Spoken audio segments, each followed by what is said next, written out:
Bien-aimés dans le Seigneur, Shalom. Je vous bénis tous dans le nom merveilleux de notre Seigneur Jésus-Christ.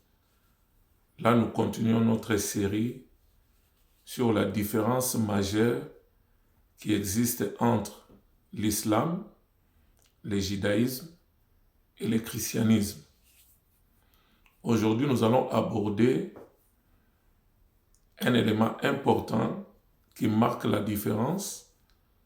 C'est sur l'assurance du salut. Quand nous prenons l'islam, selon l'islam, à la fin de la vie de l'homme, ou à la fin de la vie de tout croyant musulman,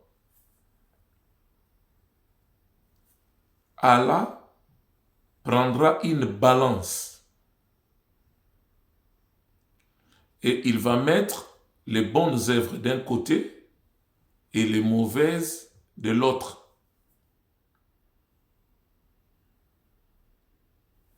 Si les bonnes œuvres pèsent plus que les mauvaises œuvres, dans ces cas, le croyant musulman ira au paradis. Mais par contre, si les mauvaises œuvres pèsent plus que les bonnes œuvres, dans ces cas, il ira en enfer. Donc, en un mot, selon l'islam, vous pouvez aller dans Sourate 30, Sourate 22, vous allez le voir, c'est-à-dire aller au paradis dépend des bonnes œuvres que tout croyant musulman doit accomplir sur la terre. Donc le salut par les œuvres. Il arrive des fois un croyant qui pose la question à l'imam. Vous nous enseignez le Coran? Est-ce que nous pouvons avoir l'assurance que nous irons au paradis, nous irons au ciel? Et l'imam répond, personne ne saura s'il va aller au ciel ou pas. Même moi qui vous enseigne, je ne sais pas si j'irai au ciel ou pas. Mais à la fin de la vie de chaque homme, Allah prendra une balance pour peser les œuvres. C'est ça la vérité du Coran. Maintenant, dans le judaïsme, et au moins, ils ont l'assurance du salut. Mais ce qui fait défaut, leur assurance du salut est basée sur les œuvres des hommes. Donc, vous comprenez déjà cette différence, la nuance qui existe entre la croyance islamique et judaïque. C'est-à-dire, pour les musulmans, l'homme ne doit pas compter. Il ne doit pas avoir l'assurance du salut. Il ne doit pas avoir l'assurance par rapport à ses œuvres. Donc, il doit attendre jusqu'à la fin. C'est Allah qui va peser pour déterminer si la personne ira au ciel ou pas. Mais par contre, dans le judaïsme, ils ont cette assurance. Mais cette assurance est basée sur les œuvres. C'est ça la plus grande différence déjà. Donc, leur salut est basé sur l'accomplissement des commandements de Dieu ou de la loi de Dieu.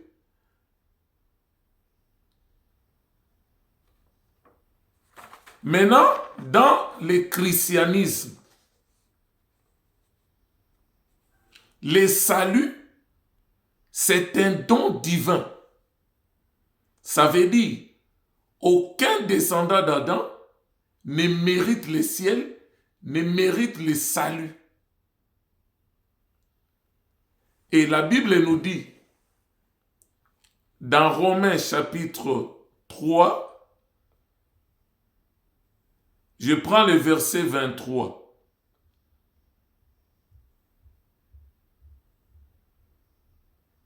La Bible dit ceci.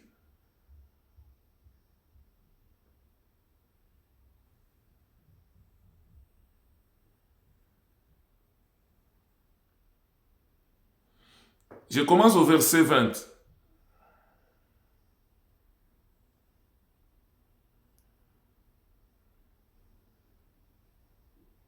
Non, verset 19.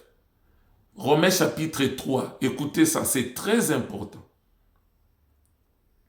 Or, nous savons que tout ce que dit la loi, elle le dit à qui? À ceux qui sont sous la loi. Afin que toute bouche soit fermée et que tout le monde soit reconnu coupable devant Dieu. Donc, les gens qui ont vécu dans l'ancienne alliance, là je parle du judaïsme, c'est-à-dire le fait que Dieu avait donné la loi, ce n'était pas pour que le peuple soit justifié par la loi. Parce qu'aucun descendant d'Adam ne pouvait accomplir à 100% les exigences de la loi. Parce que la Bible dit, dans Romains 7, c'est par la loi que vient la connaissance du péché. Donc la loi n'est pas venue pour sauver l'homme, la loi n'est pas venue pour justifier l'homme, mais la loi est venue pour donner à l'homme la conscience du péché et le condamner. Il y a plusieurs vidéos que nous avons faites, déjà par rapport à la différence entre la loi et la grâce. Vous pouvez suivre cette vidéo et voir les détails. Donc on ne peut pas encore y revenir. Donc il dit que pour que toute bouche soit fermée, c'est-à-dire la loi est venue pour nous ôter toute excuse et que tous les hommes soient reconnus coupables devant Dieu. Verset 20, Romains 3. Car nul ne sera justifié devant lui par les œuvres de la loi, puisque c'est par la loi que vient la connaissance du péché. La loi est venue pour stimuler le péché, nous faire prendre conscience du péché et de notre état de péché et de notre incapacité d'accomplir les exigences de Dieu. C'est ça le but de la loi. Maintenant, au verset 21 dit quoi? Mais maintenant, là c'est dans le christianisme, dans la nouvelle alliance. Maintenant, l'apôtre dit, maintenant, sans la loi, est manifestée quoi? La justice de Dieu, à laquelle rend témoignage la loi et les prophètes. Donc, la justice de Dieu a été déjà prédite dans la loi et les prophètes en ont donné les détails des explications. Sans la loi est manifestée quoi? La justice de Dieu. Verset 22. Justice de Dieu par la foi en Jésus-Christ pour tous ceux qui croient. Donc, on ne peut pas obtenir la justice de Dieu par les œuvres, en accomplissant les œuvres. Non, la justice de Dieu, nous l'obtenons par la foi, lorsque nous croyons en Jésus-Christ.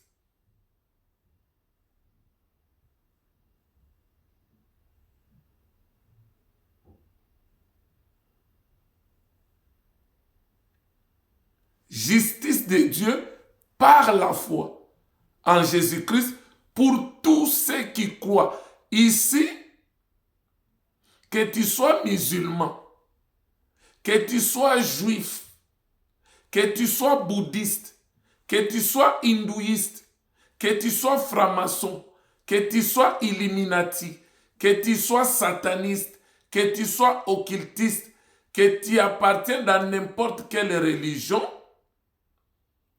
les jours où tu crois en Jésus-Christ, tu l'acceptes comme Seigneur et Sauveur personnel, il t'impute la justice. Parce que le mot imputer, c'est un terme économique, commercial. Ça veut dire mettre dans le compte d'eux. C'est-à-dire, il prend sa justice, il le met dans ton compte. C'est-à-dire, tu deviens juste, Dieu te déclare juste, pas par rapport aux œuvres que tu as accomplies. Je continue.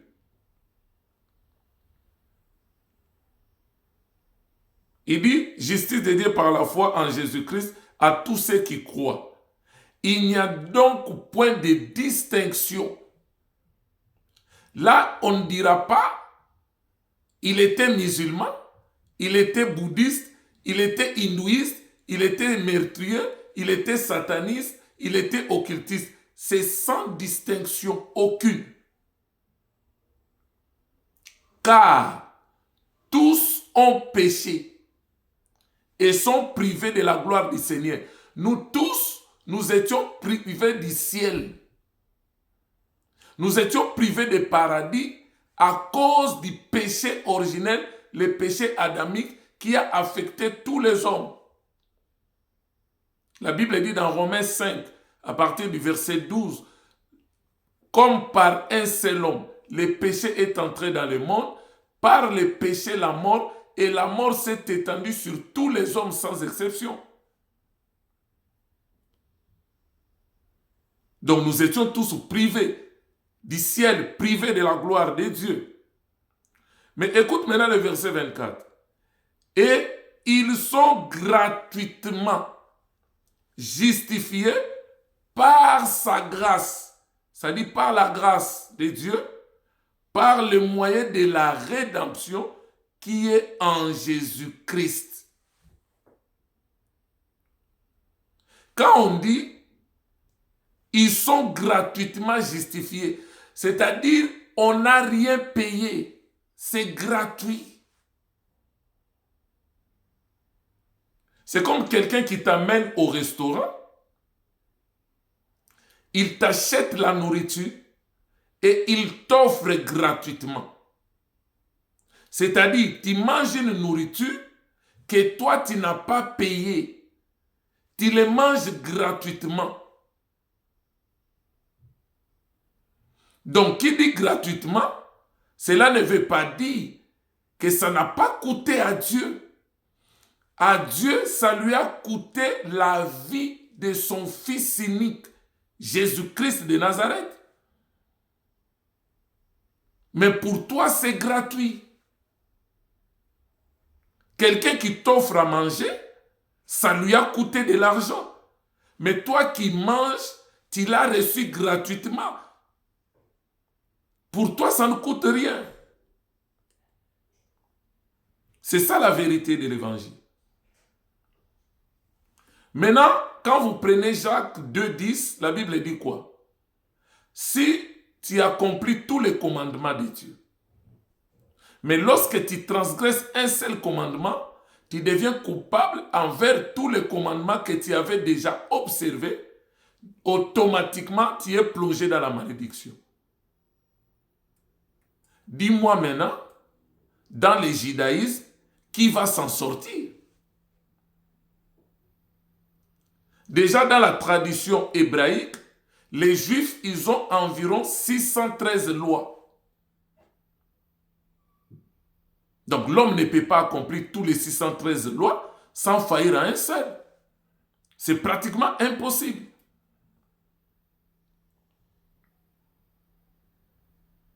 On continue. Quand vous prenez Deutéronome 28, Dieu miroitait la bénédiction aux enfants d'Israël. Il dit, si vous accomplissez les conditionnels, tous les commandements, il n'a pas dit quelques commandements, voici les bénédictions qui s'en suivra. Vous serez la tête et non la queue. Toutes ces bénédictions-là, les peuples ne pouvaient pas y accéder. Parce que la loi est faite d'une seule pièce. Lorsque tu transgresses un seul commandement, et celui qui a transgressé 600 commandements, vous deux, vous êtes pareils. Vous avez échoué, vous êtes dans la malédiction.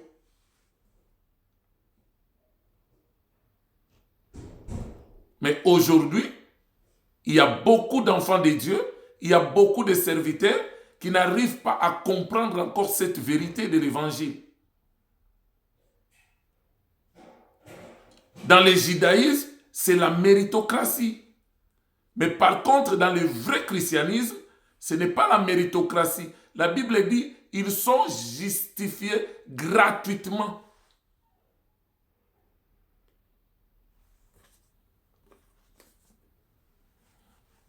Nous allons finir par ces versets.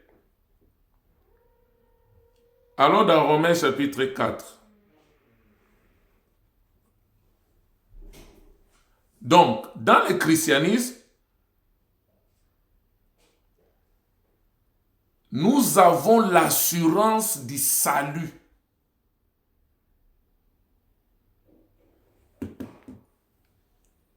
Dans l'islam, il n'y a pas l'assurance du salut.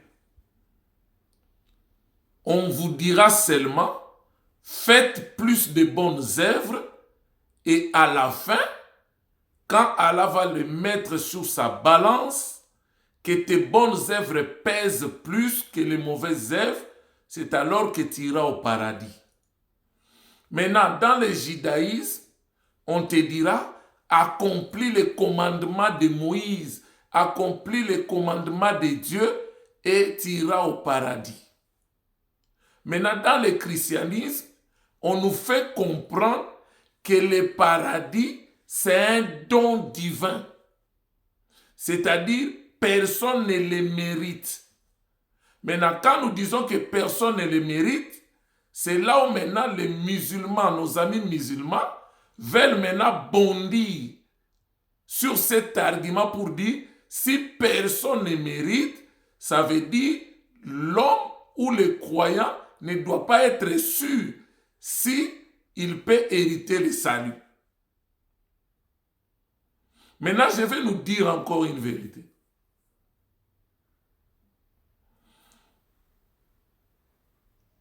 Un conducteur d'un bus ou d'un train, d'un métro ou d'une voiture, il doit quitter le point de départ. Et il s'est dit, je vais dans telle destination finale.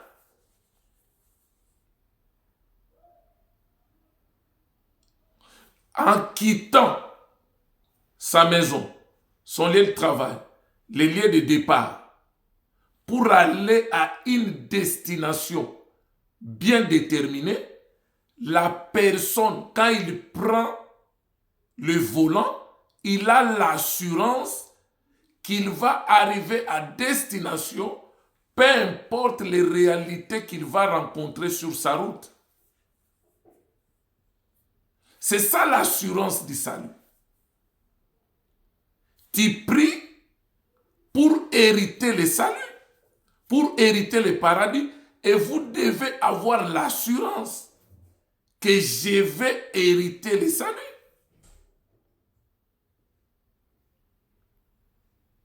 Et ce qui fait cette assurance, c'est la foi. C'est comme un élève. Il étudie le cours. Il a bien assimilé ses leçons. Il maîtrise bien ses leçons. Il n'aura pas peur des examens. Il n'aura pas peur des épreuves. Et les jours des examens, il va faire l'examen avec assurance Parce qu'il sait que je maîtrise la matière.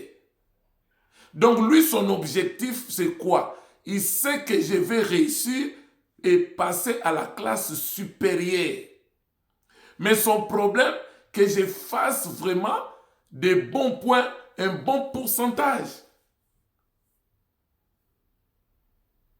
Il y avait un ami musulman, pour justifier que dans l'islam, il n'y a pas l'assurance du salut, il a pris l'exemple d'un élève. Il dit, quand on étudie, un jour, il y aura des examens et l'élève ne saura pas s'il va passer des classes, s'il va réussir.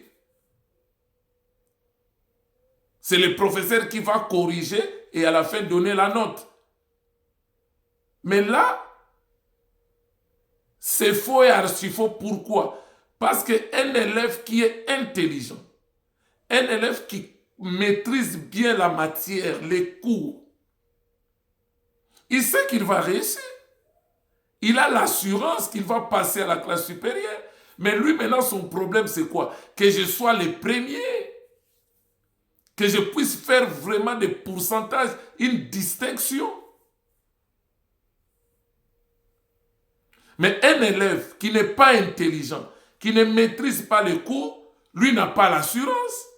C'est normal. Parce qu'il n'est pas intelligent. Parce qu'il ne connaît pas la matière, il ne maîtrise rien. C'est normal. Mais un vrai enfant de Dieu qui prie, qui croit en Dieu, il doit avoir l'assurance du salut. La Bible nous dit ceci, dans Éphésiens chapitre 2, les versets 8 jusqu'à 10. Nous sommes sauvés par la grâce. C'est pour dire, c'est immérité, c'est un don du ciel.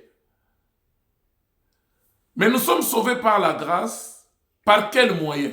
La Bible dit au moyen de la foi. Et cela ne vient pas de nous, c'est un don de Dieu. Le salut, c'est un don de Dieu, mais nous l'obtenons par la foi. Maintenant, le verset 9 dit quoi? Ce n'est pas par les œuvres que l'homme doit se glorifier ou l'homme doit être justifié. Or, dans le christianisme, dans l'islam, il se base sur les bonnes œuvres de la personne. Mais la Bible, le christianisme nous dit, ce n'est pas par les œuvres que l'homme doit se glorifier. Dans le judaïsme, il se base sur les œuvres. Mais dans le christianisme véritable, on ne doit pas se baser sur les œuvres. Maintenant, si vous me posez la question, mais si maintenant, on ne doit pas se baser sur les œuvres, donc les œuvres ne sont pas importantes. Non, loin de là. Maintenant, où est la place des œuvres dans tout ça? C'est le verset 10 de Éphésiens 2 qui nous répond. La Bible dit au verset 10, nous sommes son ouvrage.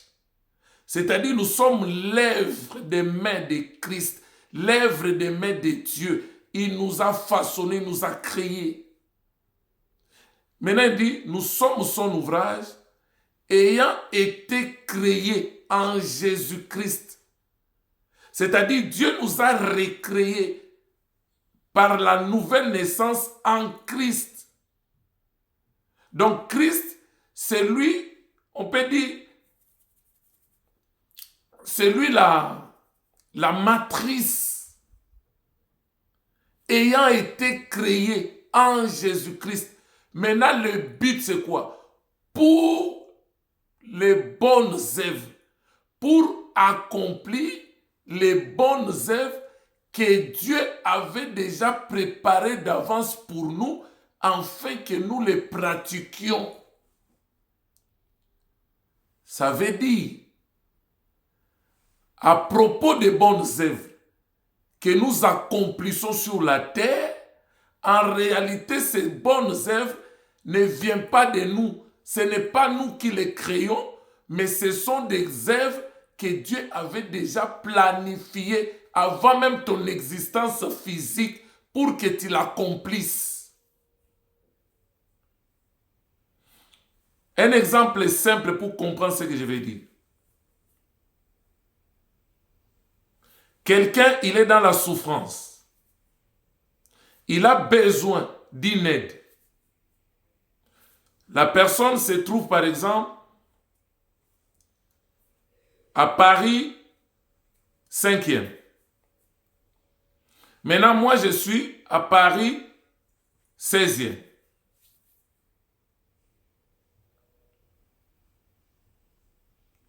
Maintenant, l'aide que la personne en a besoin, Dieu, dans son plan, a prévu déjà qu'il va déjà mettre à ma disposition quelque chose et il fera en sorte, comme lui-même est le maître des temps et des circonstances, que je passe à Paris 5e et à une heure précise et je rencontrerai cette personne et je lui venirai en aide. Maintenant, en accomplissant cette bonne œuvre, je ne dois pas frapper la poitrine pour dire « moi j'aide les gens, moi j'accomplis les bonnes œuvres ». Non.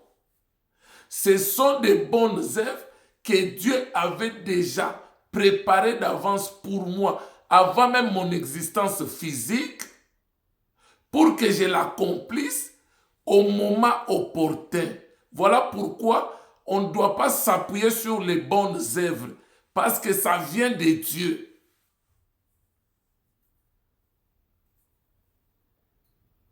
Notre assurance repose sur la foi. Or, quand nous prenons la définition de la foi, dans Hébreux 11, au chapitre 1er, la Bible dit quoi? Or, la foi est une ferme assurance de quoi? Des choses qu'on espère. Nous espérons quoi? Les ciels. Nous espérons la gloire de Dieu qui nous a été privée. Ferme assurance des choses qu'on espère et une démonstration des choses qu'on ne voit pas.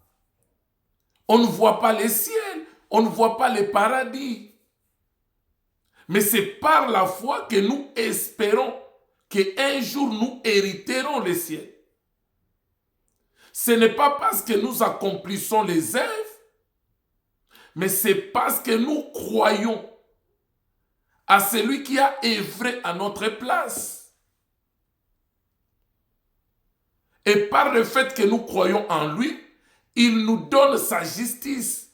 Et quand on dit il nous donne sa justice, c'est-à-dire Dieu nous déclare juste, non coupable.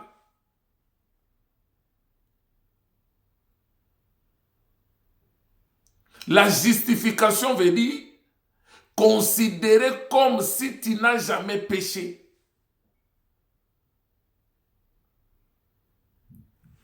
On va terminer par Romains chapitre 4. Écoute ce que dit la Bible. Que dirons-nous donc qu'Abraham, notre père, a obtenu selon la chair? Romains 4, verset 2. Si Abraham a été justifié par les œuvres, écoutez bien, condition, si Abraham a été justifié par les œuvres, il a sujet à se glorifier, mais non devant Dieu. En d'autres termes, il peut se glorifier devant les hommes, les humains comme lui. Mais il ne peut pas se glorifier devant Dieu.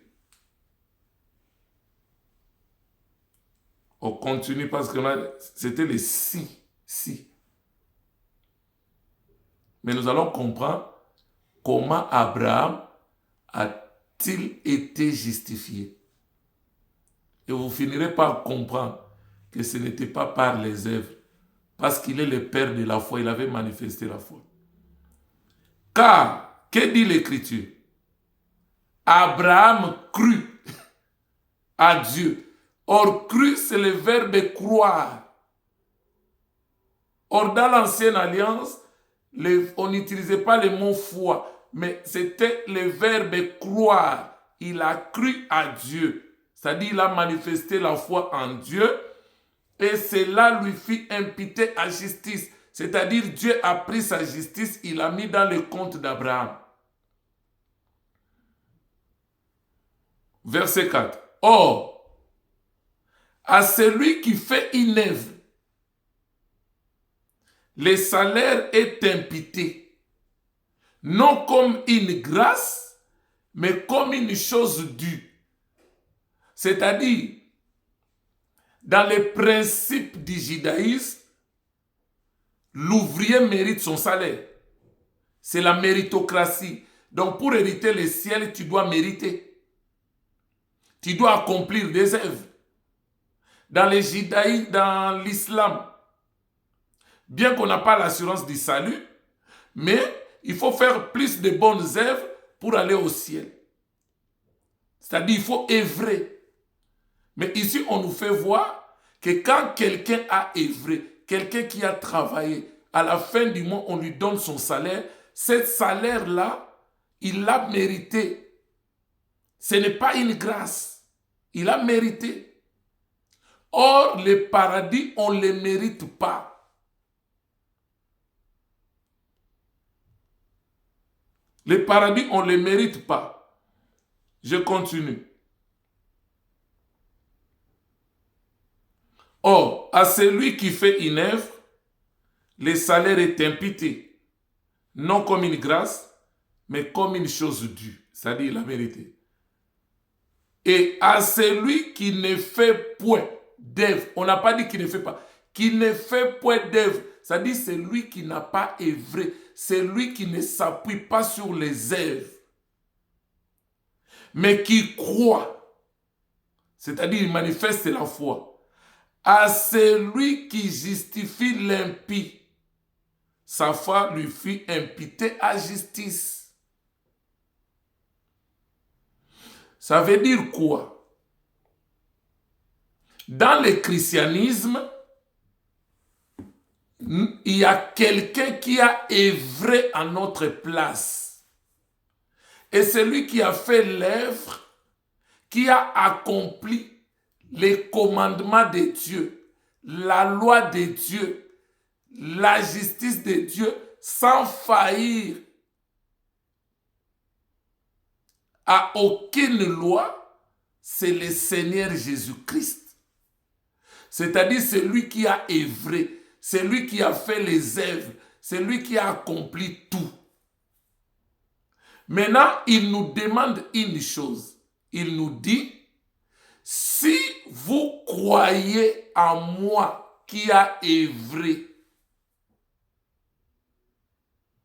par le fait de croire en moi, c'est-à-dire ce que j'ai accompli comme œuvre, cela vous est imputé. On le met sur votre compte.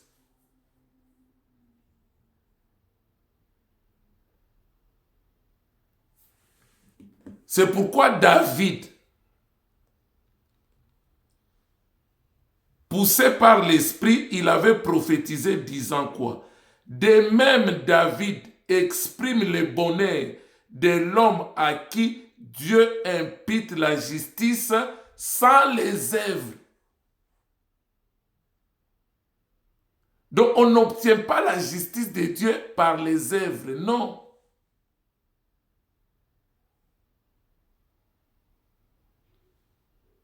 Verset 7, Romains 4. Heureux, c'est dont les iniquités sont pardonnées et dont les péchés sont couverts. Heureux l'homme à qui le Seigneur n'impute pas son péché.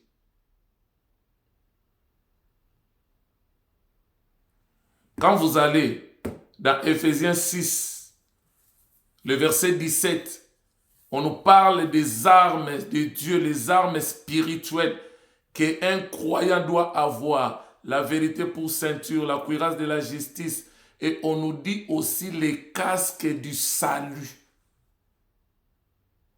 Donc, nous avons les casques du salut. Ça veut dire, nous devons avoir l'assurance du salut. Parce que nous avons la foi. La foi est une ferme assurance des choses qu'on espère et une démonstration des choses qu'on ne voit pas.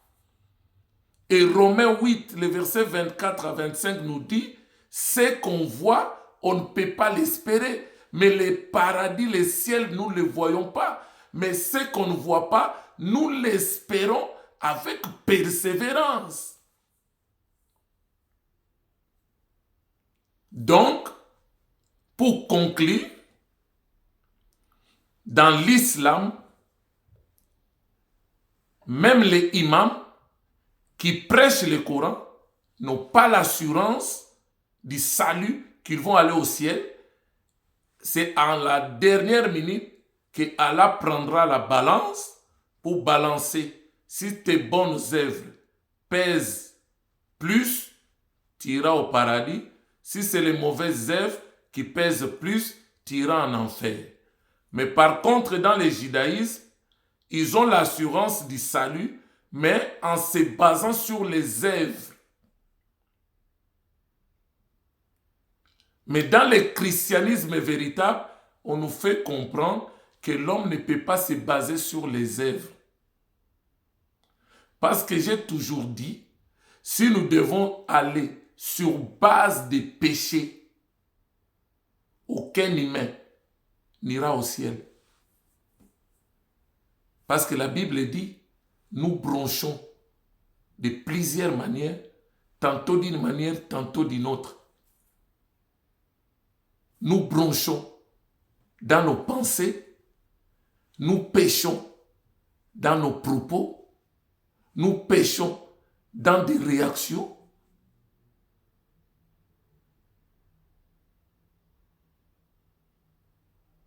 Dans la loi, il suffisait qu'on t'attrape en flagrant délit et on te lapide à mort.